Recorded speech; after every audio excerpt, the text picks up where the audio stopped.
High everyone, welcome back to my channel. চলে এসেছি super soft spongy delicious mini chocolate ball cake recipe নিয়ে। এটা আজ আমি বানিয়েছি আপাপাম প্যানে, মানে পানিয়ারাম প্যানে। তো চলো দেখে নিই ঝটপট এটা বানাতে কী কী লাগছে। গার্নিশিংয়ের জন্য ওপর থেকে আমি এটা চকলেট সিরাপ দিয়ে এটা গার্নিশ করেছি, ব্যাস এতে কিন্তু আর কিছু নেই। বাড়িতে থাকা সামগ্রী দিয়ে এটা কিন্তু চটজলদি বানিয়ে ফেলা নয়।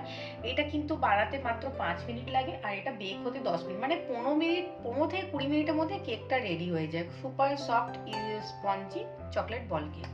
তো চলো দেখে নিই এর জন্য আমাদের কি কি লাগছে। তার জন্য লাগছে আমাদের এখানে 1 কাপের মতন দুধ, 1/3 কাপ চিনি, 1/3 কাপ দই, আর 1 টেবিল স্পুনের মতন বাটার।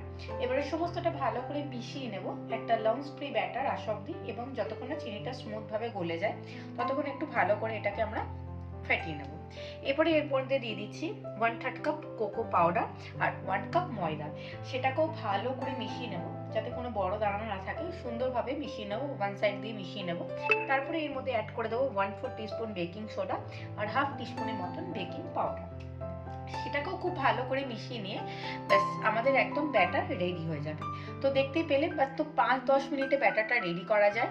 এবারে একটা পানিয়ারাম প্যানে অয়েল ব্রাশ করে নিচ্ছি সমস্ত রাউন্ড শেপগুলোতে। তারপরে 1 স্কুপ করে আমি ব্যাটারটা দিয়ে দিচ্ছি, বেশি দেবো না, তার থেকে কি হয় যখন যখন ফুলে উঠবে তখন একটা আরেকটা গায়ে লেগে যাবে। একটু ট্যাপ ট্যাপ করে দিয়ে এটাকে একদম লো টু মিডিয়াম ফ্লেমে, পারলে একদম লো ফ্লেমে এটাকে বেক করে নিতে হবে মাত্র 10 মিনিটের মতো।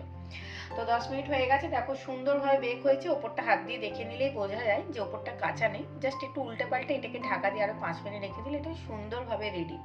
খুব সফট হয়, খুব স্পঞ্জি হয়, খেতে অসাধারণ হয়, ডিলিশিয়াস হয়, বাচ্চাদের তো অসাধারণ ভালো লাগবে।